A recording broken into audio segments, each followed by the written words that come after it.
Se acaba de cumplir un año de reforma laboral. ¿Qué balance hace CMC-UGT de ese año de vigencia de la reforma? Pero la reforma laboral es un desastre. Y ya lo habíamos anunciado, porque después de tantos años participando en negociaciones y con tantas reformas e imposiciones de carácter unilateral que hemos tenido a lo largo de nuestra historia, bueno, pues sabemos perfectamente lo que puede y lo que no puede funcionar. Primero, las cosas que no se pactan no funcionan. Las imposiciones unilaterales nunca conducen a buen puerto. Y segundo, que es una reforma que no se ha hecho para crear empleo, se ha hecho para facilitar el desempleo, y por lo tanto no hay ninguna expectativa de mejora como consecuencia de la reforma. Hay un discurso perverso en el sentido de que es que, claro, estas cosas producen los efectos que se esperan a medio y largo plazo, ¿no? Y por lo tanto hay que hacer un sacrificio y hay que asumir que estamos en un proceso de destrucción de empleo como consecuencia de la crisis, pero luego, cuando llegue la recuperación económica, será mucho más fácil contratar por la flexibilidad que introduce la reforma. Y no es verdad. Sin reforma, sin hacer absolutamente nada, en el momento que vuelva el crecimiento económico será mucho más fácil contratar, sin hacer absolutamente nada. ¿Qué persiguen en el fondo? Y yo creo que es un problema claramente ideológico, aprovechando por supuesto las circunstancias de la crisis económica. Una vez que este país tenga unos sueldos en la media en España más bajos de los que tenía, donde se hayan introducido muchos más elementos de flexibilidad y no precisamente pactados, impuestos por las patronales, por los empresarios, porque esas son las consecuencias que produce esta reforma. Estaríamos algo así como en un país de imagen primer mundo, con unas condiciones laborales propias del tercer mundo. Es decir, será de nuevo atractivo para que los mercados vuelvan a invertir en nuestro país. ¿Por qué? Porque las condiciones ya son mucho más favorables. Y en ese momento se va a crear empleo, indudablemente. Como los mercados vuelvan a apostar por España, vendrá dinero de fuera, se generará actividad económica y por lo tanto se va a generar empleo. ¿Pero qué tipo de empleo? Empleo partiendo de una situación muy inferior a la que tenían los trabajadores por término medio en España antes de la reforma. Esto es lo que se pretende. Por lo tanto, serán salarios pues ridículos respecto a los que teníamos hasta ahora. Yo me acuerdo cuando la campaña de los 1.000 euros, me río yo de los 1.000 euros. Si esto continúa como está en estos momentos, si no me equivoco en estas predicciones que estoy haciendo, el que gane 1.200, 1.300, 1.500 euros en pleno crecimiento económico, no hablo de la crisis, en este país será un buen sueldo, pero el nivel de vida estará como está ahora o mucho peor. Por lo tanto, hay un empobrecimiento descarado de la población en su conjunto, de las clases medias y por supuesto de los trabajadores. Y esto es lo que pretende la reforma. Es un mecanismo más, en mi opinión, claramente ideológico, dándole todas las facultades a las patronales y a los empresarios para que puedan actuar como mejor les convenga a sus intereses, y por lo tanto es un atentado a los intereses de los trabajadores y por supuesto a los sindicatos, que somos los únicos que podemos estructurar, organizar y hacer que tomen conciencia los trabajadores para que colectivamente puedan defender sus intereses. Es un problema ideológico. El UGT también defendía que la reforma laboral no solamente atacaba a la contratación, a la vigencia del propio contrato, dando más flexibilidad, permitiendo a los empresarios que actuaran más libremente, y también en el despido, haciéndolo más fácil y más barato, sino que actuaba contra la negociación colectiva y contra los convenios, dejando a muchísimos trabajadores desamparados. Claro, porque lo que se pretende es, insisto, evitar la organización de los trabajadores. La concertación y la negociación colectiva en este país se ha mostrado muy, muy eficaz.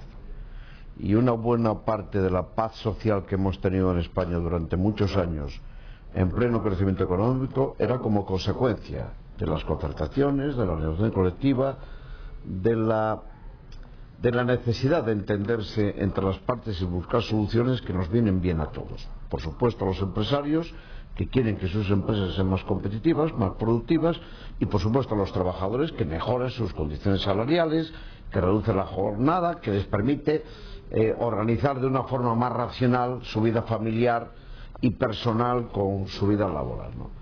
Claro, esto lo han roto completamente, lo han roto. Entonces lo que pretenden es desregular en ese afán ideológico, que es lo que busca la reforma. Tenían que tocar la negociación colectiva. ¿Por qué? Porque antes, para que una empresa no aplicase el convenio de referencia o se descolgase, que decíamos entonces, pues tenía que justificar muchas cosas y tenía que pactar con la otra parte firmante de los convenios. Ahora no, ahora no. Lo hace porque las circunstancias en este momento no son buenas, o porque prevé que no vayan a serlo. Y como estamos en plena crisis económica, eso es innegable, pues las empresas no aplican los convenios. Tanto se les autoriza a que la negociación colectiva no sea un elemento de referencia, o bien porque se descuelgan, o bien porque ni siquiera la asumen. Si a eso añadimos que después de un periodo de tiempo de un año los trabajadores ya no ven sus derechos prorrogados, sino que dependen solamente de un nuevo convenio, cosa que hasta ahora no ocurría, porque si se tardaba en negociar un nuevo convenio o por alguna razón la patronal se negaba a negociar un nuevo convenio, los derechos de los trabajadores establecidos en el convenio vigente hasta ese momento se prorrogaban. Ahora caen y buscan otros convenios de referencia, que puede ser el convenio provincial. Es decir, hay un abaratamiento tremendo de costes por parte de muchas empresas, perjudicando claramente los intereses, entre otros, de los salarios y de las condiciones sociales de los trabajadores de las empresas, tremendos. Pierdes tu convenio de referencia, vas a un convenio provincial, cuando todos sabemos que los convenios en muchas empresas están por encima de los convenios de referencia que tendrían ahora. Y si a eso añadimos, en un afán que nosotros tenemos desde hace muchos años, de sectorializar cada vez más las relaciones laborales y la negociación colectiva, y aplicamos rigurosamente la reforma, y los empresarios, como consecuencia de eso, tampoco aplican conceptos de carácter sectorial, lo que tenemos es una situación que no es presentable, que esto no es un país moderno, que vamos hacia atrás, y que en algunas cuestiones yo suelo decir con frecuencia que nos estamos retrotrayendo aproximadamente unos 30-35 años. A diferencia de lo que dice la reforma, ¿no crees que entonces sea posible hacer miles de convenios de empresa, o millones en este caso, como pretende? Eso es una tontería. Lo más triste es que tenemos unos gobernantes y unos asesores que por lo que se ve no saben en qué país vive. Es como cuando buscamos referencias en otros países. Habrá que situar los escenarios parecidos para buscar referencias. España es un país de pymes. Es más, es un país de micropymes. Más del 95% de las empresas en España son pymes o micropymes. Es decir, que tienen 3, 4, 5, 6, 10, 15, 20 trabajadores. Algunas incluso menos de 3, 2 trabajadores. Falsos autónomos. Es decir, tenemos una situación donde no es posible el convenio colectivo en la empresa. Es una tontería. O hay convenios de referencia de carácter sectorial preferentemente, o esta gente estará abandonada a su suerte. ¿Qué ocurre? Que hasta ahora, a través de los convenios provinciales, de algunos convenios que hacíamos de carácter sectorial, estos trabajadores tenían una cobertura, tenían garantizados unos derechos, y ahora los pierden. La empresa no aplica el convenio y volvemos al viejo paternalismo. Qué bien me caes, chaval, te voy a dar no sé qué. Luego nos escandalizamos con los sobres de los sobresueldos. Bueno, pues esto es una consecuencia que tiene que ver directamente con esta política. Es una auténtica barbaridad. No va a haber convenios colectivos de empresa. Los va a haber en las mismas empresas donde ya los había. Incluso, en algunos casos, con la tentación por parte de los empresarios de descolgarse de la obligación del convenio colectivo y buscar otros mecanismos en amparo de la reforma. Con la desaparición precisamente de la autoactividad y pasado precisamente también un año de vigencia de la reforma, ¿podemos augurar que nos podemos enfrentar a la desaparición de cientos de convenios precisamente simplemente porque el empresario o la patronal no quiera negociar? Eso vamos a verlo a partir de ahora. Ahora que se cumple un año y teniendo en cuenta que como consecuencia de la reforma hay convenios que no ha sido posible el acuerdo, ahora entrará en funcionamiento la cláusula de ultraactividad. Y la estadística canta, lo vamos a ver. Va a haber muchísimos menos trabajadores acogidos a la negociación colectiva de lo que había antes. Antes había aproximadamente 4 millones de trabajadores en España que no tenían ninguna referencia de negociación colectiva, que podían estar en el salario mínimo interprofesional o en condiciones pactadas o no pactadas, decisiones en todo caso unilaterales de las empresas. Bueno, esto se va a reproducir y yo tengo ganas de ver si esa cifra de 4 millones se convierte en 5, en 6, en 8, porque yo creo que estamos en esa dirección, ¿no? Lo vamos a ver dentro de muy poquito tiempo. En definitiva, el objetivo del Partido Popular con esta reforma es de regular el mercado de trabajo. Absolutamente. Es junto a la posición ideológica que tiene este gobierno, que no cabe ninguna duda, que aprovecha la crisis, porque parece que si no existiera la crisis habría que inventarla, aprovechándose situaciones en una clara ideología que se impone. Pero es que hay otra cuestión también importante, y es que algunas reivindicaciones históricas, pero que costaban trabajo porque había que negociarla con la otra parte, que éramos los sindicatos, que eran los trabajadores, bueno, pues ahora descaradamente ha inclinado la balanza en favor de estas tesis, de estas propuestas, de estas viejas reivindicaciones, y les ha dicho: señores, ahí tienen una reforma laboral que les permite hacer todo aquello que ustedes querían hacer. Se matan dos pájaros de un tiro. Contenta un sector muy importante, que es el sector empresarial en España, y a la vez hace unos recortes tremendos que permite que este país, para atraer dinero del exterior, se pueda convertir en algo atractivo. Y por eso digo que es un problema claramente ideológico. Es decir, ahora sí es verdad que vamos a poder competir con países de estos llamados emergentes, porque nos vamos a colocar, y no estoy exagerando nada, nos vamos a colocar en una situación muy parecida. Antes decíamos: hombre, nosotros no podemos competir con esos países llamados emergentes porque tienen una mano de obra muy barata.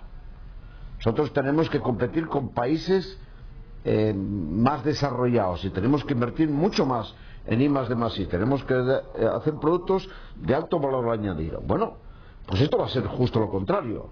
Por una parte no se invierte en desarrollo tecnológico, y por otra parte vamos a competir con esos países que tenían sueldos mucho más baratos. ¿Dirías que el gobierno, cuando impuso la reforma laboral al dictado de la COE, mentía cuando decía que era para crear empleo? ¿Cómo que mentía? No, es que yo no sé si hubo algún ciudadano que se creyó lo que decía el gobierno. Digo algún ciudadano que conozca un poco cómo funciona el mercado laboral y las leyes que teníamos en este país, y conocía, por tanto, la reforma que se estaba haciendo. Yo no creo que haya nadie que haya creído eso. Lo que pasa es que esa es otra parte de esta película. Se ha instalado la mentira, se ha instalado la forma de disfrazar las cosas. A veces una mentira repetida un montón de veces se convierte en verdad. Hay mucha gente que toca de oído y hay mucha gente que está a favor de corriente, que también coincide ideológicamente claramente con este gobierno y que está dispuesto a comprar cualquier cosa aunque le miente. Bueno, cuando en la reforma se establece un llamado contrato indefinido, y todos lo sabemos lo que estábamos pidiendo los sindicatos durante muchos años de la contratación indefinida, es decir, todo ciudadano sabe que un contrato indefinido es justo lo contrario a la precariedad, es la estabilidad, es el futuro. Bueno, pues estos señores hacen un tipo de contrato que llaman indefinido, con un año, que te vas al cabo de un año tranquilamente a tu casa, sin desempleo y sin ningún tipo de prebenda. Bueno, pues ¿qué queréis que os cuente? Estamos ante una mentira ya patológica. ¿Cómo va a combatir el sindicato la reforma laboral? Mira, el sindicato no puede ceder en su empeño de cambiar las cosas. Yo creo que esta es una cuestión a medio y largo plazo. No va a ser fácil. Este gobierno lleva poco más de un año. Ha perdido, en mi opinión, todo tipo de legitimidad. Si tengo en cuenta lo que dicen las encuestas, yo creo que la ha perdido ante la inmensa mayoría de los ciudadanos. No estamos en una buena situación política, además de que estamos en una mala situación económica, porque tampoco el partido que gobernaba hace algo más de un año y que ahora está en la oposición tiene la suficiente credibilidad en estos momentos ante la opinión pública, como consecuencia también de los primeros meses del impacto de la crisis y algunas reformas que también han iniciado, que hemos contestado, y que recuerdo que hemos también hecho una huelga general, y por lo tanto yo no veo fácil que este gobierno ceda en lo que son sus planteamientos ideológicos y sus planteamientos de reforma. No lo veo fácil. Ahora, tengo una cosa muy clara: si los trabajadores no nos unimos y no nos movemos y no nos movilizamos, no vamos a conseguir absolutamente nada. Y eso que he descrito antes, que me parece real como la vida misma, pero duro, se implantará en España y nos costará, pues no sé cuántos años, varias décadas seguro, volver a la situación que teníamos antes. Si nos movilizamos, si estamos en una movilización permanente, si hacemos, cuando digo movilización me refiero a todo tipo de movilización, a manifestaciones, a concentraciones, a encierros, a huelgas, si mantenemos esta lucha que como hemos venido manteniendo en los últimos meses, yo estoy absolutamente convencido que esto cambia, que esto tiene que cambiar. Primero, el gobierno no podrá soportar la presión, y segundo, creo que estamos cargados de razones suficientes como para tener la simpatía también de la ciudadanía no afectada por la reforma laboral. ¿Por qué? Porque son colectivos que están afectados por otras reformas. Se da la paradoja que en España, y yo esto no lo he conocido en mi vida, esto sí que no lo he conocido en mi vida, no conozco ni un solo colectivo que no proteste contra la política de este gobierno por los recortes que está haciendo. No conozco ninguno. ¿Quién me iba a decir a mí que iban a estar en pie de guerra planteando movilizaciones la Fiscalía, la Judicatura? Es decir, que los jueces y los fiscales en un país, en un Estado social y de derecho, tengan que movilizarse porque también están en contra de la política del gobierno. Esto es insólito. No conozco, insisto, ningún colectivo. Por cierto, oigo con mucha frecuencia a muchos tertulianos y a mucha gente hablar del Estado de Derecho, y olvidamos que somos un Estado social y de derecho. En el mismo rango, en la Constitución española se establece, es un preámbulo, que España es un Estado social y de derecho, y de Estado social sin comentarios. Dices que la recuperación y la generación de empleo no vendrá de la mano de la reforma laboral, como obviamente estamos comprobando, ni de las políticas económicas de ajuste por parte del gobierno. ¿Qué alternativas plantea MCUGT? Mira, yo estoy convencido que tenemos que hacer sacrificios cuando padecemos una situación tan crítica desde el punto de vista económico. Lo hemos hecho históricamente, ¿eh? En momentos difíciles nos hemos apretado el cinturón todos. Ahora, persistir en la idea de que solamente con recortes se puede salir de esta situación tan crítica es algo que no se cree nadie, porque esto son matemáticas. Si no generas actividad económica, no generas ingresos. Si no tienes ingresos, no puedes gastar. Este es un círculo vicioso. Entonces, por una parte, habrá que hacer ajustes que debieran de ser pactados buscando el sacrificio del conjunto de los ciudadanos, pero a la vez hay que generar actividad económica. En este momento la segunda partida en el presupuesto del 2013 más importante es el pago de la deuda. Que me expliquen a mí cómo es posible, con una previsión menor en ingresos, cómo podemos pagar cada vez una mayor cantidad de dinero para la deuda. Son matemáticas, no es posible. Subiendo impuestos generamos desconfianza y no hay consumo. Si tenemos a la gente desempleada y encima hay que hacer un esfuerzo porque no tienen la oportunidad de trabajar, nosotros defendemos que tengan un subsidio, significa más gasto. Pero claro, si están desempleados no trabajan. Si no trabajan no pagas impuestos. El Estado no ingresa. Yo creo que esto va a ver el tonto a la esquina. Yo creo que ya hay voces suficientes en el mundo, incluidos los que nos estaban pidiendo que había que hacer reformas profundas, que dicen que por aquí no podemos continuar. Tiene que haber un cambio radical en la política en España, en la política económica, pero no solo en España, y en Europa también. Y yo creo que por ahí, juntando sacrificios hasta que veamos la luz, unido a actividad económica que pueda generar empleo y por lo tanto generar ingresos y sobre todo generar confianza en la medida que estamos saliendo de esta situación, yo creo que por ahí podemos caminar. Y para eso hay que cambiar políticas, claro, evidentemente. Precisamente el COGT lleva años reclamando un cambio de modelo económico basado en un modelo productivo diferente al que venía sosteniendo la economía española. ¿En qué se basa ese nuevo modelo? No lo hemos conseguido en pleno crecimiento económico. Hablar ahora de cambio de modelo productivo suena casi a chiste, ¿no? Lo peor de todo es que lo ha acuñado el gobierno. El gobierno dice que está haciendo la reforma y todas las demás reformas precisamente en un intento de cambiar el modelo productivo, ¿no? Acabo de leer ahora un escrito del presidente del gobierno que manda para nuestra revista Tendencias y dice eso, que el objetivo que pretende el gobierno, más allá de los esfuerzos que se están haciendo por parte de todos los ciudadanos, es cambiar el sistema productivo del país. Pues esto es una broma, esto es una broma de mal gusto. El cambio de modelo productivo, tal y como nosotros lo estábamos planteando, es que cierto crecimiento que se estaba produciendo en España, que se basaba sobre todo en el sector de la construcción y en el consumo interno, no te garantiza mucho futuro.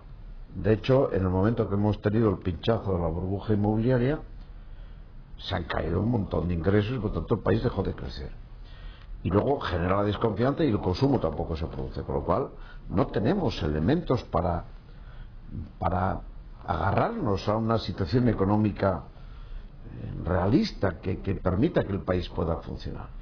Y claro, el cambio de modelo productivo va en la dirección de generar estabilidad económica, generar futuro, generar riqueza, pero no solo como consecuencia, insisto, del consumo interno o de un sector como de la construcción, necesario por otra parte, pero que no va a tener nunca aquellos volúmenes, sino basándonos, por ejemplo, en el desarrollo industrial, en hacer más, aportar mucho más en investigación, en desarrollo, sobre todo en innovación, que nos permita que nuestras industrias sean competitivas en el exterior. Algunas lo son, en estos momentos se sostienen gracias a lo que venden en el exterior. Esa es la parte positiva, pero teniendo en cuenta que este es un país de pymes y micropymes, necesitamos hacer políticas también que permitan que esta pequeña industria, estas pequeñas empresas, puedan hacer esa apuesta en I+D+I. Bueno, por ahí podemos hacer un cambio de modelo productivo.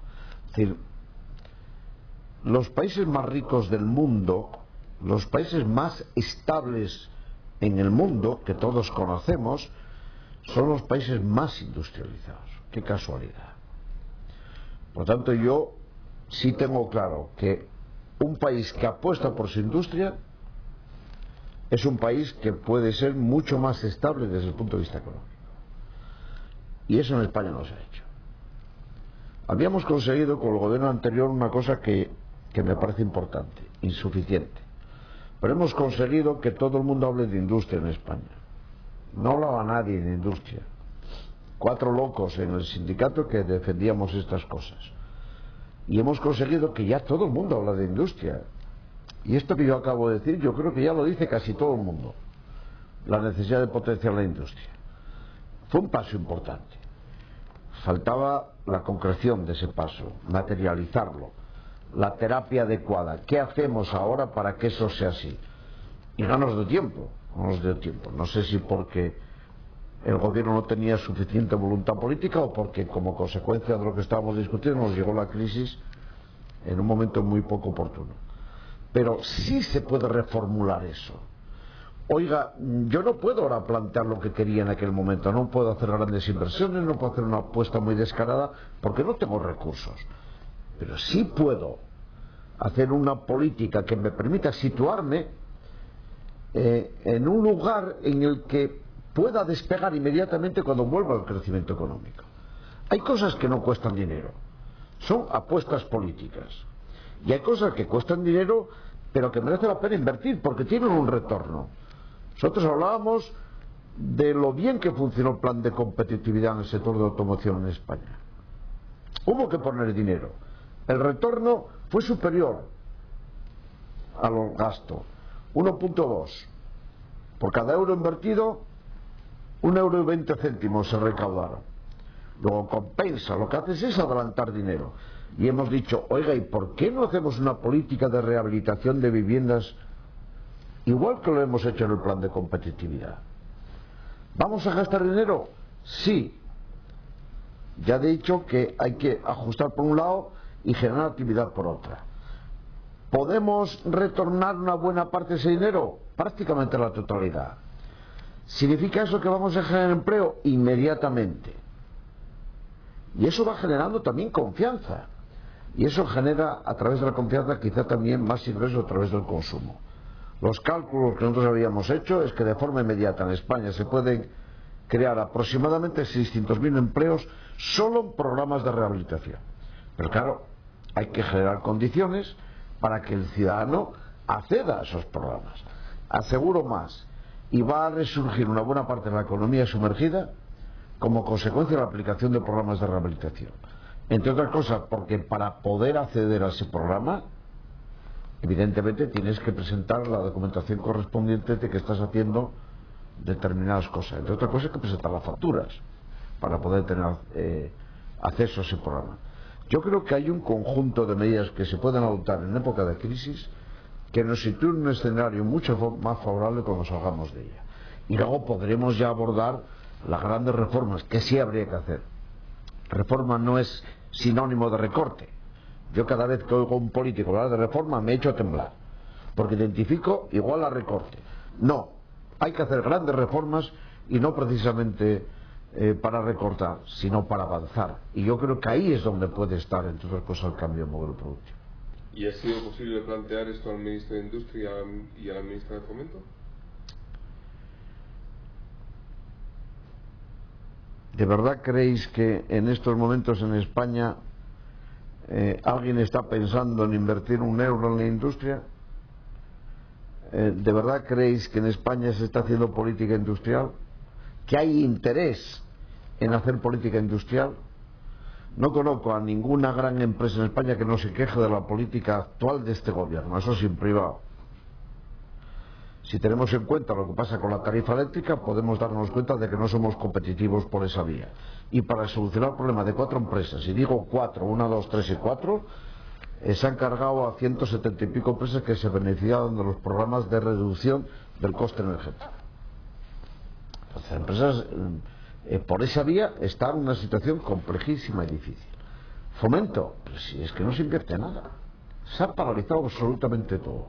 No se mantienen ya ni siquiera las obras que este país ya no solo tiene que invertir en nuevas infraestructuras, que por supuesto, porque hemos quedado ahí en medio del recorrido, ¿no? No, es que las grandes inversiones que se han hecho en infraestructura hace unos años pues requieren inversiones también para o reformar o en todo caso mantener. Bueno, no se está haciendo nada, no se anuncia nada, no hay presupuesto. Por tanto, yo creo muy poquito ni en la política que hace Fomento, ni en la que está haciendo Industria. Pero bueno, si Industria se diese cuenta, yo esto lo hablé con el ministro, si se diese cuenta que cuando hablamos del plan de rehabilitación de viviendas, por ejemplo, el 70 o el 80% de lo que eso significa es pura industria, se daría cuenta que no solo es una competencia de Fomento. Parece que se ha enterado cuando lo hablé con él y dijo que le interesaba mucho, pero hasta hoy estamos esperando que nos convoquen para abordar algunas cuestiones de carácter sectorial, y una de las cosas que tenemos que abordar precisamente son estas cosas. Nosotros hemos estado reclamando mayor inversión en formación como una forma clara de recualificar a los trabajadores y que tengan más oportunidades de empleo.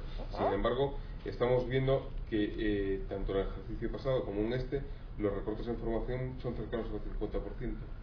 ¿Qué opinión tiene MCUGT al respecto y qué cree que deberíamos hacer? Mira, sin formación no hay futuro. Un país que no invierte en la formación de su gente, no. Partiendo ya de la educación básica, un país que no invierte en la educación o que tiene un sistema educativo que no crea ciudadanos con convencimientos democráticos y cívicos, pues está muy mal. Y si hablamos de la formación de estos últimos años, que se estaba destinando a la cualificación de muchísimos trabajadores, incluso para poder también buscar soluciones alternativas a determinadas crisis que estaban produciendo, si eso se recorta como se está recortando y de forma drástica, yo no veo ningún futuro. No veo ningún futuro. Aquí durante muchos años hemos avanzado bastante en la formación, hemos formado a mucha gente que ahora tienen que ir a buscarse la vida fuera de su país. Es curioso, hemos invertido todos los ciudadanos un dinero en formar a una generación que ahora no tiene la oportunidad de trabajar y que se van a beneficiar otros. Es un fenómeno curioso, ¿no? Bueno, oiga, invertimos, formamos a nuestra gente, la preparamos y le buscamos trabajo y le damos alternativas. En todo caso, a pesar de la crisis tan profunda, del desempleo tan galopante, de las malas políticas que está haciendo este gobierno, en el que seguimos perdiendo empleo, a pesar de todo, necesitamos a la gente muy bien formada, porque en el momento que salgamos de la crisis y se pueda generar empleo, cuanta más formación tengas, más y mejores condiciones laborales vas a tener y más oportunidades vas a tener para encontrar un trabajo. Necesitamos formación, necesitamos invertir en formación. Es una de esas cosas que sería un lujo. Yo entiendo que hay que hacer ajustes, entiendo que hay que hacer recortes, no hay dinero para todo, pero oiga, establezcamos prioridades. Y una de las prioridades básicas en un país es la formación de su gente. En otros tiempos pensaban de otra manera. Cuanto más ignorantes y por formar la gente, más dócil y más manejable era. En un Estado social y de derecho, por favor, esto es un elemento fundamental. Yo creo que se va en dirección contraria, completamente en dirección contraria. Y luego, por otra parte, pues hay un intento de penalizar, de castigar a los empresarios y a los sindicatos. No porque quieran castigar a los empresarios, lo que quieren es castigar a los sindicatos, pero de rebote, sin querer, castigan también a los empresarios, ¿no? Bueno, pues incluso aduciendo ciertas perversidades del sistema, ¿no? Bueno, yo creo que nosotros que hemos estado con un riguroso control económico por parte de las autoridades competentes, creo que hemos hecho un trabajo importantísimo. Entre otras cosas, nosotros en la Fundación Laboral de la Construcción creo que es un modelo y un ejemplo a seguir en este país. Bueno, pues en estos momentos estamos con un expediente, entre otras cosas, como consecuencia de que ha mermado a cifras escandalosamente bajas lo que es el proceso de formación. Hacemos un esfuerzo en la industria del metal, creamos una fundación, estamos haciendo una apuesta por la formación y lo mismo. vamos a la madera, creamos una fundación, queremos hacer una apuesta y lo mismo. Bueno, así no tiene salida. Si nosotros que hemos estado supliendo las carencias del Estado precisamente dando esa formación que no daba el gobierno y las comunidades autónomas, ahora tampoco tenemos esos elementos, ¿dónde podrán los trabajadores acceder a esa formación? ¿Pues no podrán? No van a poder, no van a poder. Hay una parte que la quieren compensar y de nuevo aquí entran los empresarios en liza con entidades particulares que se dedican a la formación. Si nos damos cuenta, la reforma laboral incide muy directamente en dar mucho dinero, eso sí que tienen trabajo, a determinados gabinetes que se sustituyen la concertación, la negociación colectiva, y bueno, se convierten en gente imprescindible en un sistema como consecuencia de la reforma. Es decir, los empresarios siempre están buscando cómo puedo favorecer a los míos, ¿no? Y con la formación ocurre exactamente lo mismo. Vamos a ver si al sector empresarial que se dedica a esto de forma privada, con todos los controles que podamos, pues podemos beneficiarle. Pero así con todo, la inmensa mayoría de las academias y de la gente que se dedica en este país al sector de la formación están cayendo, están cerrando, por dos razones: porque se reducen los presupuestos drásticamente, y dos, que no sé qué es más grave, y porque las administraciones públicas no les pagan.